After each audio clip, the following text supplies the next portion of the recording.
الهدف الأول لفائدة فريق اتحاد الجزائر، وعن طريق زكريا دراوي يحط الكرة في الجول ويحقق أسبقية عاصمية اتحادية في المرمى الشبيبة القسنطينية.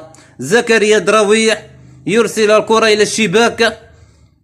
في نهاية المطاف الكرة تجد زكريا دراوي الذي يحقق بداية مثالية في أول محاولة وأول فرصة.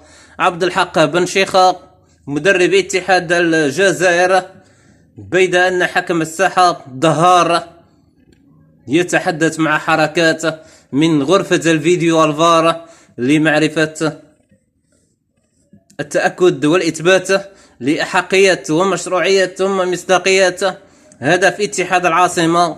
نشاهد مرة أخرى في الإعادة استفادة الكرة التي لمست زكريا دراوي رقم 6